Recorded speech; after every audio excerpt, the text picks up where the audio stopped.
welcome back. We're on bag number 5 of the Element Enduro Gatekeeper build.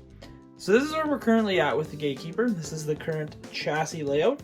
The only thing we haven't added yet is the electronic speed control, which goes right down in there beside that servo. So the speed control is on the bench, and that will be mounted next. So next up on the list, we're probably gonna do bag 5 and 6 together, because bag 5 is the front diff housing and bag number 6 is the rear diff housing. So those are the next two items on the list. The front diff definitely does take a little bit longer because there is some steering components and there's a couple other things that we are going to have to do. As with the rear diff though, it is very straightforward, so we'll probably just throw that all together in today's video. So before we get in too far, don't forget to like, comment, and subscribe to our channel. And yeah, let's get right into the build. We'll time lapse, just open the bag and doing stuff like that because nobody really cares too much about that. And there's a couple things that we do want to talk about once we get into the build. So let's just get right into it. There we go. So we have all the parts and pieces cleaned up, laid on the bench, ready to go. I just want to talk about a couple things that Element's doing that's a little bit different than some other companies. So we are getting the use of some steel hexes. So as you can tell, they're 6mm, and they are steel. They are very, very heavy. There also is the use of a one-piece ring gear with locker. So one piece being that the locker is not a bolt-on, so a little bit different. Spiral cut as well, so the teeth aren't straight. Also, they do include universals on all of their kits. And then with this kit, the common theme is HD.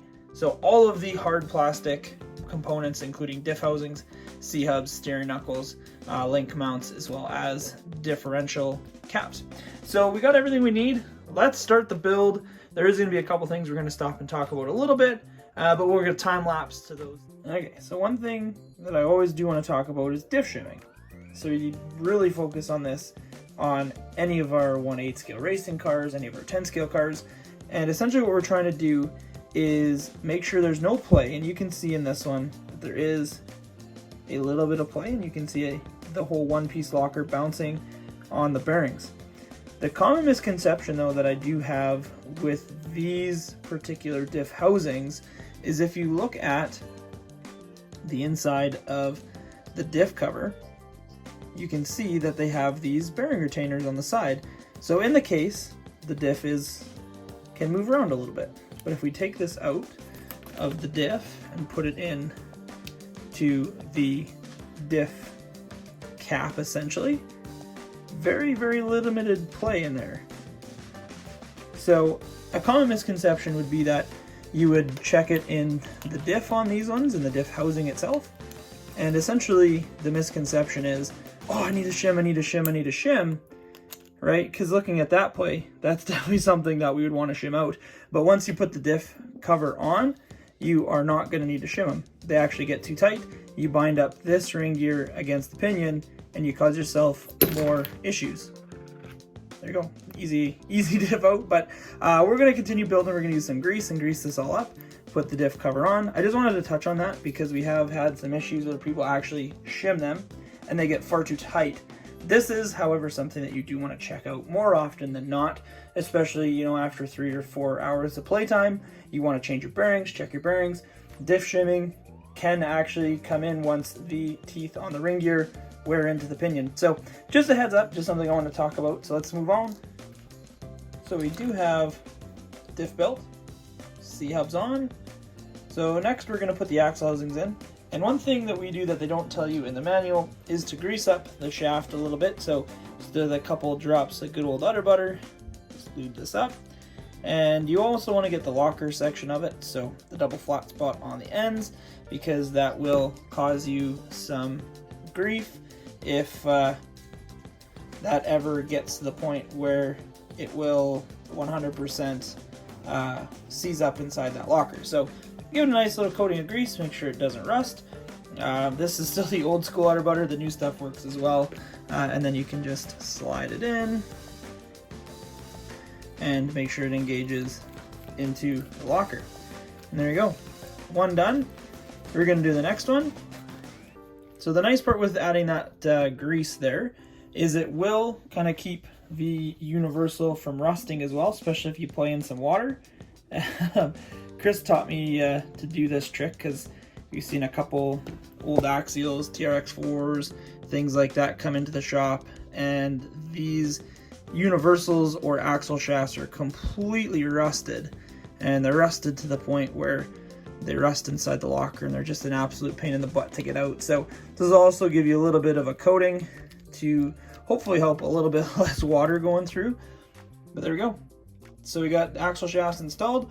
Next up, we are going to put in the steering knuckles. If you are looking for a little bit of weight, SSD does sell these steering knuckles in brass. So if you want a little bit extra weight and go that way, I will link the part number in the description down below. So let's continue on. We'll finish this up, time lapse it, and get on to the rear deck.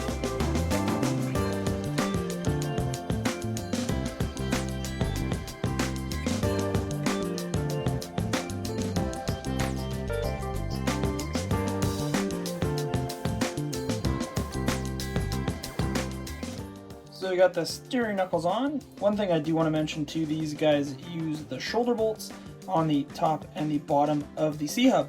And you can see in there, right, if this focuses, right there at the bottom of the C-hub, right at the bottom or top engagement point on the universal, there's just a little bit of material there. So you can just take your hobby knife and clean that right off. And there you go. So this is the one thing that a lot of people also do, which is something we see, is they never check this after they tightened it up. These you can over tighten, and I usually like to give it the wiggle test. So if you can shake it and it wiggles, it's probably pretty good. This side does the same. So you always want to do the wiggle test.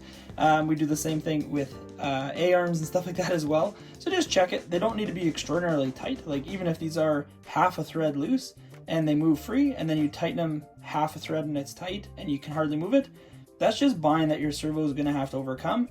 Plus the other thing that people don't think of either is these shoulders will also start getting dirt and debris in them, which will also cause a bind. So now again, just more load on that servo, more load on the steering components that you don't really need. So check these often because these can be a big pain in the butt, but that's my tips and tricks to getting those installed.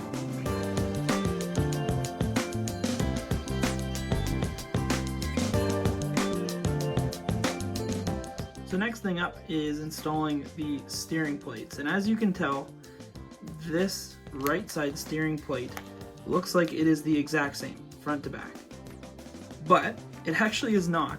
And the easiest way I found to see if they are bang on the same or not is if you go and take the left side steering plate, which just has the front, and the right side steering plate, you can see the back side's longer than the front. Just put them on top of each other. Then you have the exact same offset. So this part goes to the back of the hub, just like this. And the long part goes to the back. So I've had a couple questions about that as well, so I want to clear that up. Okay, there we have it. Diff is all done, all put together on the front. So this video is getting a little bit on the long side, so we might do bag 6 and the links in episode number 6. This is obviously working out quite well. But thank you very much for tuning in. We really do appreciate it. And like I said in the beginning of the video, don't forget to like, comment, and subscribe. We're getting to the point now where we might need some wheels and tires and picking some paint colors. So if you'd like to throw down a comment down below telling us, hey, what wheels and tires would you put on here and what color would you paint the body, that would be great. So thank you everyone so much for tuning in. We really do appreciate it. And we'll catch you on episode number 6 of the Element RC Gatekeeper build.